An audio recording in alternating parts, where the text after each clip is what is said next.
I stood in the marble hallway of Preston Associates, the most prestigious law firm in downtown Chicago, watching my family file into the conference room for Dad's will reading. My sister Elizabeth's Louboutins clicked against the floor, my brother James's Italian leather shoes whispered expensively, and Mom's pearls caught the light as she dabbed at her eyes with a monogrammed handkerchief. None of them spared me a glance. Mr. Preston himself, Dad's lawyer for 30 years, approached the door, his silver hair perfectly coiffed, his suit probably worth more than most people's cars.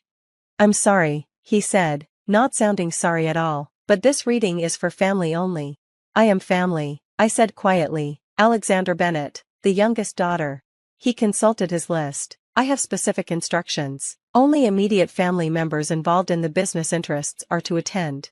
Elizabeth turned in the doorway, her perfect red lips curving in a smirk. "Oh, Alex, did you really think Dad would include you, after you abandoned the family business to play with your little investment company?"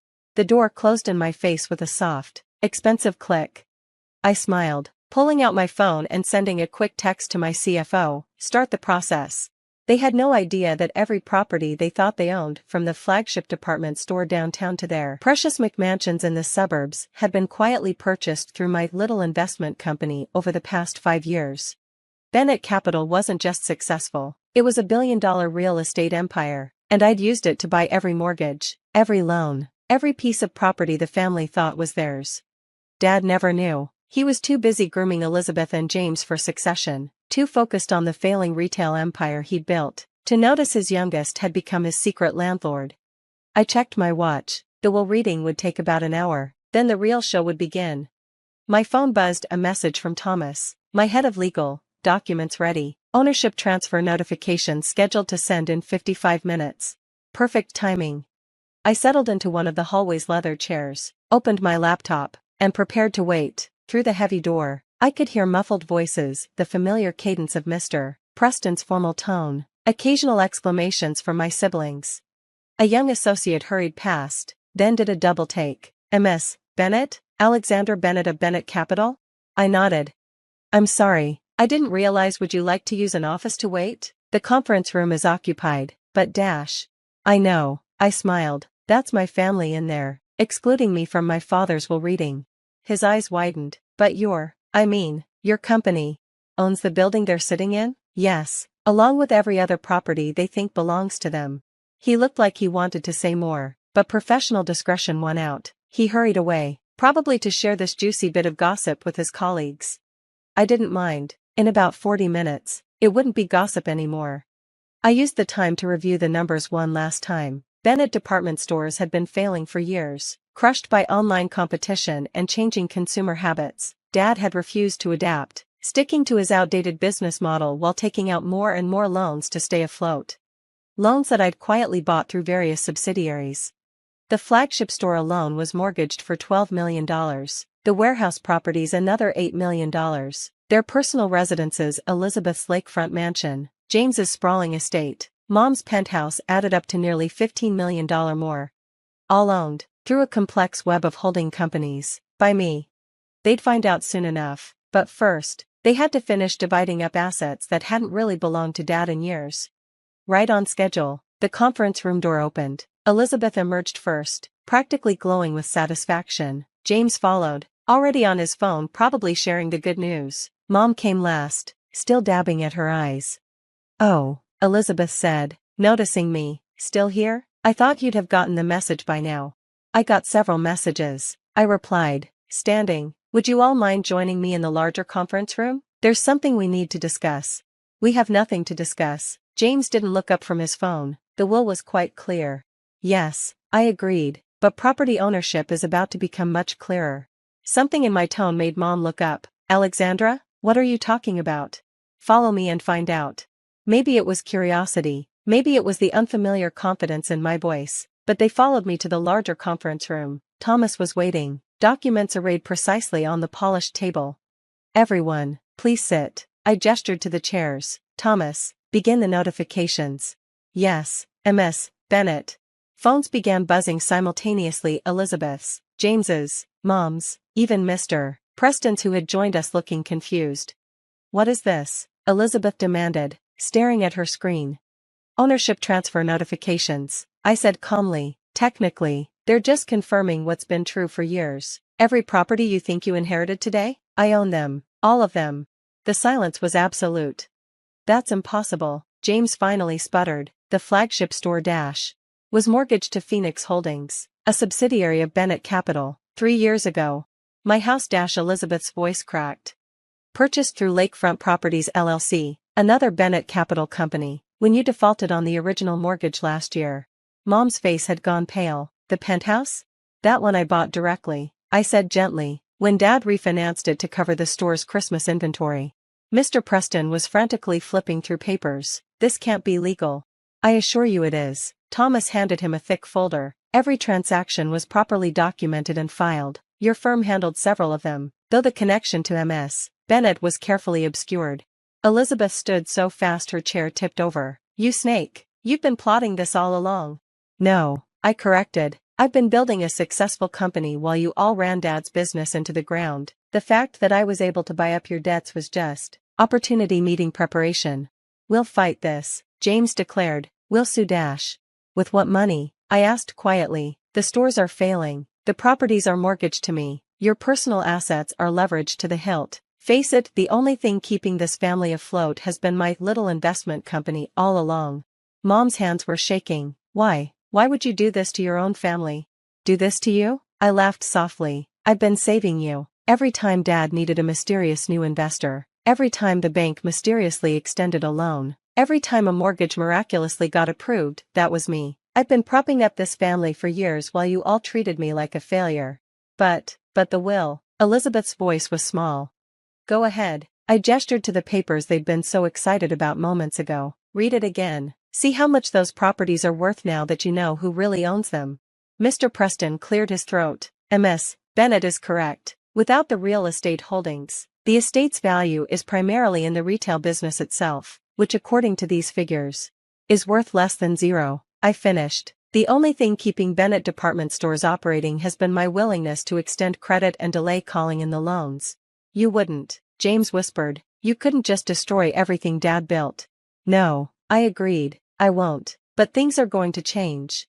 I pulled out another folder, my own documents this time. Option 1, you all stay on as managers of your respective properties, but with actual oversight and accountability.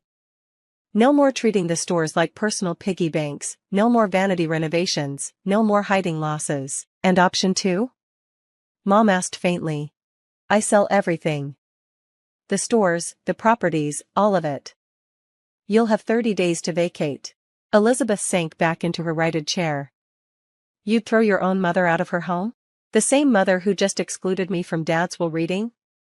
Who spent years dismissing my success because it didn't fit her definition of achievement? I met her eyes. Yes, I would. But I'm offering you a chance to keep your lifestyles, you just have to earn them now. By working for you? James spat. By working with me, I corrected. By finally admitting that your little sister might actually know something about business. Thomas began distributing contracts. These documents outline the new management structure. You'll each retain your homes and positions, but with quarterly performance reviews and strict oversight of expenses. And if we refuse? Elizabeth's voice was ice. Then I begin selling properties next week.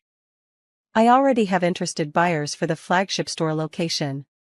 Tech companies love those old architectural details. Mom was reading the contract, her hand still shaking slightly. These terms, they're actually quite generous. Of course they are, I said softly. You're still my family. I don't want to destroy you. I just want you to respect what I built. James was staring at his phone, scrolling through property records. How did we not know? How did you keep this hidden? The same way I've done everything carefully, quietly, and without expecting any of you to notice or approve. Mr. Preston had finished reviewing the documents. These are remarkably thorough. And entirely legal. I learned from watching Dad's mistakes, I said. Everything documented, everything properly filed. No shortcuts, no handshake deals, no family favors. Elizabeth looked up from her contract. The management bonuses, they're higher than what we were making. Because I expect actual management now. real work, real results. Not just showing up to take credit and collect checks. And the stores? Mom asked. What are your plans? I pulled out another folder, the part I'd actually been excited to share before they excluded me from the will reading. Complete modernization. Online integration, experiential retail spaces, boutique pop-ups. Everything Dad refused to consider. I spread out the plans. We could make Bennett department stores relevant again, but only if you're all willing to actually work for it. They gathered around the drawings and projections, professional interest slowly overcoming personal shock. This could actually work, James admitted grudgingly. Of course it could, I replied. I've spent years developing these plans while you were all dismissing me as a failure. We never said Mom started. Yes, you did. Every time you excluded me from family business discussions. Every time you dismissed my suggestions. Every time you treated my success as somehow less valuable than the failing family business. They had the grace to look ashamed. So, I gathered the contracts. Decision time. Sign and start proving yourselves, or pack and start house hunting. Your choice. Elizabeth picked up a pen first, surprising me slightly. She'd always been the most dismissive of my achievements. You beat us, she said quietly. Fair and square, completely legally, while we were too arrogant to even notice. That deserves respect. James signed next, then Mom. Mr. Preston notarized everything, still looking slightly shell-shocked at the power shift he'd just witnessed. What happens now? Mom asked, handling her signed contract like it might bite. Now? Now we start turning this company around. For real this time. I checked my watch. Management meeting tomorrow at 9 a.m. Don't be late, I'm not as forgiving of tardiness as Dad was. They filed out slowly, decades of superior attitudes crumbling in the face of new reality. Mom lingered last. Your father, she said softly. He never knew? He never asked, I replied. None of you did. She nodded slowly. He would be proud. Not of us, but of you. Of what you've built. Maybe, I gathered my things. But I stopped needing his pride a long time ago. That evening, I sat in my office overlooking the city, looking at the familiar Chicago skyline. The flagship store's distinctive architecture stood out against the modern glass towers, beautiful, historic, but in desperate need of updating. Like my family's attitudes. My phone buzzed with texts. Elizabeth, reviewed the modernization plans. Have some ideas to discuss tomorrow. James, found 3 potential partners for the online platform. Mom, dinner soon? Just us? I'd like to hear about how you built all this. I smiled slightly. Amazing what a little leverage could do for family dynamics. Thomas knocked on my door. First quarter projections are ready. And the team has some concerns about the holiday strategy. Schedule a meeting, I replied. With everyone. Time to show them how real business decisions are made. They won't like having their authority questioned. They'll like bankruptcy even less. I turned from the window. Besides, they're not in charge anymore. They just need time to accept that. The next morning, I arrived at the flagship store early, walking the quiet aisles before opening. So much history here, so much potential, so much need for change. Elizabeth was already in the conference room, spreadsheets spread across the table. I was wrong, she said without looking up. About your little investment company. About you. I know. These plans. She gestured at the modernization documents. They're brilliant. We should have listened years ago. Yes, I agreed. You should have. James arrived next, then Mom, both armed with notes and ideas. Actually prepared, actually engaged, actually ready to work. Before we start, I said as they settled in, let's be clear about something. This isn't a punishment. It's an opportunity. To save the family business, to build something better, to finally work together as equals. As equals? James raised an eyebrow. You own everything. I own the properties, I corrected. But the Bennett name, the legacy, that belongs to all of us. If we're willing to earn it. Mom smiled slightly. When did my youngest get so wise? Around the same time she was secretly becoming our landlord, Elizabeth said dryly. We spent the next 4 hours discussing real strategies, real changes, real plans for the future. They actually listened to my ideas, actually considered my experience, actually treated me like someone who knew what she was doing. Amazing what property ownership could do for one's credibility. That evening, as I was leaving, I found Mom waiting by my car. I ordered dinner, she said hesitantly. To your office. If you're free. I considered declining, but something in her expression stopped me. Chinese? I asked. From Golden Palace? She smiled. Your favorite, I remembered. Over containers of Kung Pao chicken and hot and sour soup, she finally asked the question I'd been expecting. How did we not see it? All these years, all your success. You saw what you expected to see, I said simply, the rebellious daughter who rejected the family business, who had to be doing something small and insignificant because she wasn't doing what you wanted. We were fools. Yes, I agreed, but teachable ones, apparently. She reached across the desk, squeezing my hand. Teach us then, show us how to be better. I squeezed back briefly. That's what I've been trying to do all along. You're just finally ready to learn. 6 months later, the flagship store reopened after extensive renovations. Modern technology blended seamlessly with historic architecture. Online orders could be picked up in beautifully designed lounges. Local artists' works hung in carefully curated spaces. Elizabeth had thrown herself into the experiential retail concept, creating spaces that actually drew younger customers. James had built a robust online presence that complemented rather than competed with the physical stores. Mom had become our best brand ambassador, sharing stories of the store's history while embracing its future. Standing in the restored grand entrance, watching customers actually shopping instead of just browsing, I felt a moment of pride, not in the property values or the profit margins, but in the family legacy we were finally building together. Quite a change, Elizabeth said, joining me. The store, or us? Both. She smiled a real smile, not her old superior smirk, though I'm still not over you secretly buying everything out from under us. Consider it a very expensive lesson in humility. Consider it learned. She linked her arm through mine. Little sister. Up in Dad's old office, my office now, his portrait still hung on the wall, but it wasn't alone anymore. Next to it hung the first dollar earned after the reopening, and beside that, a framed copy of the property deed that had started it all. A reminder that sometimes the best revenge isn't revenge at all. Sometimes it's simply having the patience to wait until everyone else realizes what you've known all along.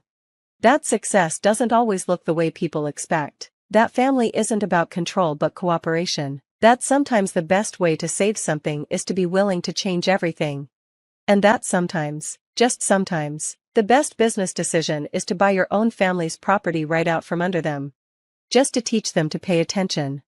What do you think about Alexandra's story? Was she right to secretly buy her family's properties, or should she have been more direct about her success? Share your thoughts in the comments below, and don't forget to follow for more stories about family, business, and the courage to succeed on your own terms.